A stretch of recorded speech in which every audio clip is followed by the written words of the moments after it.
રાજભા આજે નર્મદા નીરના વધામણા કરવામાં આવ્યા છે, શું કહેશો?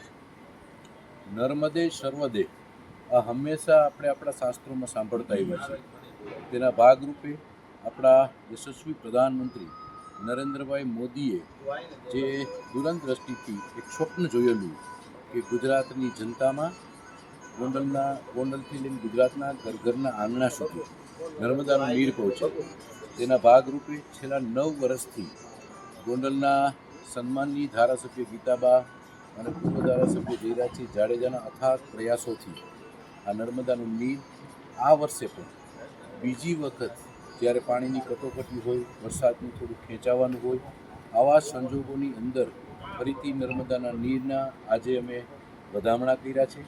આ તકે માત્ર 24 કલાક પહેલાં એક કેટલા MCFT પાણીનો જથ્થો ગોંડલને હજી જોઈ છે તેનો માત્ર એક 24 કલાક પહેલાં કાગળ કરતાની સાથે સરકારશ્રીની મંજૂરી પણ આવી ગઈ અને પાણી પણ આવી ગયું.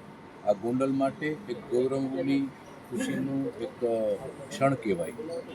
જ્યારે આની સાથે સાથે અમારી નગરપાલિકાની સંપૂર્ણ ટીમ કે જે એક કલાકની અંદર 2.5 લાખ લીટર પાણી જ્યારે ખેંચતું હોય આવા હાઈટેક મશીન પણ લઈ આવી છે, જેથી કરીને આશાપુરા ડેમની અંદર નર્મદાનું પાણી આવે છે તેની સાથે સેતુબંધ પણ ભરાઈ જાય, જેથી કરીને ભગવતપરા એટલે કે વોર્ડ નંબર 3 અને 4માં પણ કોઈને પાણીની મુસીબત ન રહે. આ સાથે ગોંડલના જનતાને ક્યાંય પાણીની મુસીબત ન રહે તે શુભ હેતુ સાથે આ કાર્ય કરવામાં આવ્યું છે.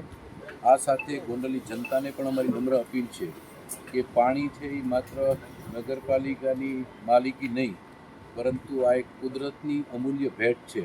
તો આપણે સૌ પાણીનો વ્યવસ્થિત રીતે જેટલું જોતું હોય તે રીતે આપણે ઉપયોગ કરી અને પાણીને બચાવવી પણ ખરી. અને ખાસ કરીને આખા ગોંડલમાં ક્યાંય પાણીની મુસીબત ન થાય તેના માટે નગરપાલિકાની સમગ્ર ટીમ તકેદારી રાખી રહી છે. આગામી દિવસોમાં વરસાદ થશે અને દરેક જગ્યાએ જળાશયો ભરાશે, પરંતુ ગોંડલમાં તો આ ઉનાળાની સિઝનમાં પણ નર્મદાના નીરથી આશાપુરા અને સેતુબંધ પણ છલકાવાના છે. રાજભા ખાસ કરીને નગરપાલિકા દ્વારા હાઈટેક પંપ જે છે તે મૂકવામાં આવ્યો છે, એના વિશે શું?